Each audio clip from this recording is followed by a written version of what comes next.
मैं अपने तपस्वी शिष्यों के साथ यथासमय जुलाहे, राज, बई अथवा लेखक का काम किया करता हूँ, लेकिन जो सच पूछो तो मुझे लिखने में कोई आनंद नहीं आता, क्योंकि मैं कर्म को विचार से श्रेष्ठ समझता हूँ। मेरे विचार हैं कि मुझ पर ईश्वर की दया दृष्टि है, क्योंकि घोर से घोर पापों में आसक्त रहने पर भी मैंने कभी आशा नहीं छोड़ी। यह भाव मन से एक क्षण के लिए भी दूर हुआ कि परमपिता मुझ पर अवश्य कृपा करेंगे। आशादीपक को जलाए रखने से अंधकार मिट जाता है। यह बातें सुनकर पापनाशी ने अपनी आंखें आकाश की ओर उठाईं और यूं गिला की, भगवान, तुम इस प्राणी पर दयादृष्टि रखते हो जिस पर व्यभिचार, अधर्म और विषय भोग जैसे पापों की कालिमा पुती हुई है, और मुझ पर, जिसने सदैव तेरी आज्ञाओं का पालन किया, कभी तेरी इच्छा और उपदेश के विरुद्ध आचरण नहीं किया, तेरी इतनी अकृपा। तेरा न्याय कितना रहस्यमय है और तेरी व्यवस्थाएं कितनी दुगार्य। जोजीमस ने अपने हाथ फैलाकर कहा, पूज्य पिता, देखिए, क्षितिज के दोनों ओर काली काली श्रृंखलाएं चली आ रही हैं, मानो चींटियां किसी अन्य स्थान को जा रही हों। यह सब हमारे सहयात्री हैं जो पिता एंटोनी के दर्शन को आ रहे हैं। जब यह लोग उन यात्रियों के पास पहुंचे तो उन्हें एक विशाल दृश्य दिखाई दिया। तपस्वियों की सेना 3 बृहद अर्धगोलाकार पंक्तियों में दूर तक फैली हुई थी। पहली श्रेणी में मरुभूमि के वृद्ध तपस्वी थे, जिनके हाथों में सलीबें थीं और जिनकी दाया जमीन को छू रही थी। दूसरी पंक्ति में एफ्राइम और सेरापियन के तपस्वी और नील के तटवर्ती प्रांत के व्रतधारी विराज रहे थे। उनके पीछे के महात्मागण थे जो अपनी दूरवर्ती पहाड़ियों से आए थे। कुछ लोग अपने संवलाए और सूखे हुए शरीर को बिना सिले हुए चिथड़ों से के हुए थे, दूसरे लोगों की देह पर वस्त्रों की जगह केवल नारकट की हड्डियां थीं जो बेत की डालियों को ऐंठकर बांध ली गई थी। कितने ही बिल्कुल नंगे थे, लेकिन ईश्वर ने उनकी नग्नता को भेड़ के घनेघने बालों में छिपा दिया था। सभी के हाथों में खजूर की डालियां थीं। उनकी शोभा ऐसी थी मानो पन्ने के इंद्रधनुष हों, अथवा उनकी उपमा स्वर्ग की दीवारों से जी सकती थी। इतने विस्तृत जनसमूह में ऐसी सुव्यवस्था छाई हुई थी कि पापनाशी को अपने अधीनस्थ तपस्वियों को खोज निकालने में लेशमात्र भी कठिनाई न पड़ी। वह उनके समीप जाकर खड़ा हो गया, किंतु पहले अपने मुंह को कंटोप से अच्छी तरह कर लिया कि उसे कोई पहचान न सके और उनकी धार्मिक आकांक्षा में बाधा न पड़े। सहसा असंख्य कंठों से गगनभेदी नाद उठा, वह महात्मा आए।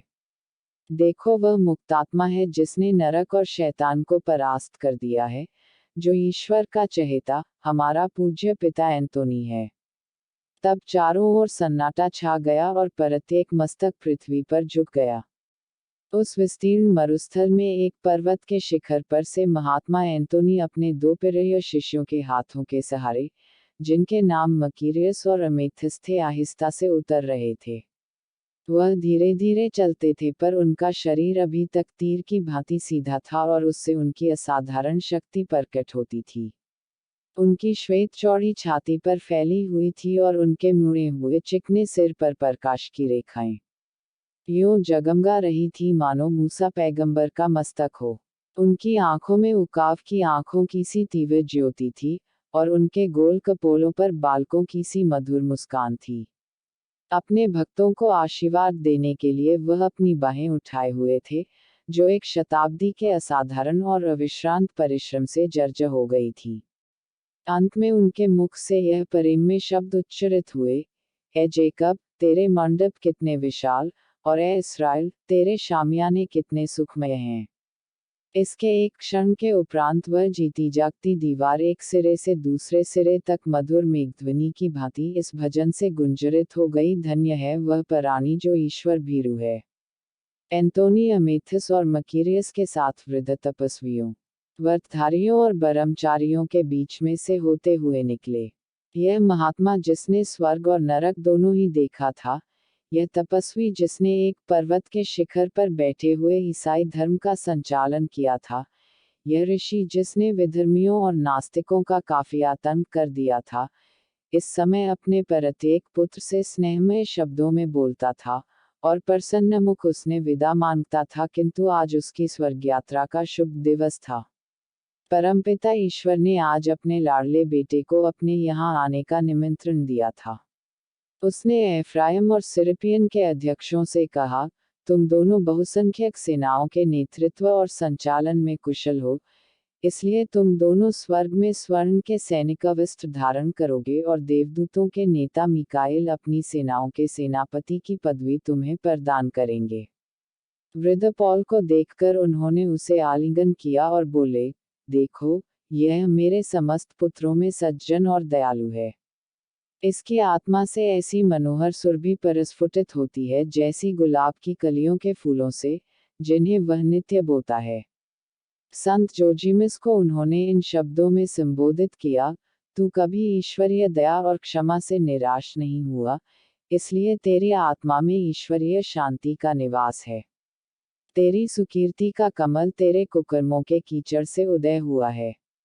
उनके सभी भाषाओं से देवबुद्धि प्रकट होती थी। वृद्धजनों से उन्होंने कहा, ईश्वर के सिंहासन के चारों ओर 80 वृद्ध पुरुष उज्ज्वल वस्त्र पहने, सिर पर स्वर्ण मुकुट धारण किए बैठे रहते हैं। युवक वृंद को उन्होंने इन शब्दों में सांत्वना दी, प्रसन्न रहो, उदासीनता उस लोगों के लिए छोड़ दो जो संसार का सुख भोग रहे हैं। इस भांति सबसे हंस हंस कर बातें करते, उपदेश देते वह अपने धर्मपुत्रों की सेना के सामने से चले जाते थे। सहसा पापनाशी उन्हें समीप आते देखकर उनके चरणों पर गिर पड़ा। उसका हृदय आशा और भय से विदीर्ण हो रहा था। मेरे पूज्य पिता, मेरे दयालु पिता, उसने मानसिक वेदना से पीड़ित होकर कहा, प्रिय पिता, मेरी बांह पकड़िए, क्योंकि मैं भंवर में बहा जाता हूँ। मैंने थायस की आत्मा को ईश्वर के चरणों पर समर्पित किया। मैंने एक ऊंचे स्तंभ के शिखर पर और एक कब्र की कंदरा में तप किया है। भूमि पर रगड़ खाते खाते मेरे मस्तक में ऊंट के घुटनों के समान गड्ढे पड़ गए हैं, तिस पर भी ईश्वर ने मुझसे आंखें फेर ली हैं। पिता, मुझे आशीर्वाद दीजिए, इससे मेरा उद्धार हो जाएगा। किंतु एंटोनी ने इसका उत्तर न दिया। उसने पापनाशी के शिष्यों को ऐसी तीव्र दृष्टि से देखा जिसके सामने खड़ा होना मुश्किल था। इतने में उनकी निगाह मूर्ख पॉल पर जा पड़ी। वह जरा देर उसकी तरफ देखते रहे, फिर उसे अपने समीप आने का संकेत किया। चूंकि सभी आदमियों को विस्मय हुआ कि वह महात्मा इस मूर्ख और पागल आदमी से बातें कर रहे हैं, अतएव उनकी शंका का समाधान करने के लिए उन्होंने कहा, ईश्वर ने इस व्यक्ति पर जितनी वत्सलता प्रकट की है उतनी तुम में से किसी पर नहीं। पुत्र पॉल, अपनी आंखें ऊपर उठा और मुझे बतला कि तुझे स्वर्ग में क्या दिखाई देता है। बुद्धिहीन पॉल ने आंखें उठाईं। उसके मुख पर तेज छा गया और उसकी वाणी मुक्त हो गई। बोला, मैं स्वर्ग में एक शैया बिछी हुई देखता हूँ जिसमें सुनहरी और बैंगनी चादरें लगी हुई हैं। उसके पास 3 देवकन्याएं बैठी हुई बड़ी चौकसी से देख रही हैं कि कोई अन्य आत्मा उसके निकट न आने पाए। जिस सम्मानित व्यक्ति के लिए शैया बिछाई गई है उसके सिवाय कोई निकट नहीं जा सकता। पापनाशी ने यह समझकर कि यह शैया उसकी सत्कीर्ति की परिचायक है, ईश्वर को धन्यवाद देना शुरू किया। किंतु संत एंटोनी ने उसे चुप रहने और मूर्ख पॉल की बातों को सुनने का संकेत किया। पॉल उसी आत्मोल्लास की धुन में बोला, तीनों देवकन्याएं मुझसे बातें कर रही हैं। वह मुझसे कहती हैं कि शीघ्र ही एक विदुषी मृत्युलोक से प्रस्थान करने वाली है।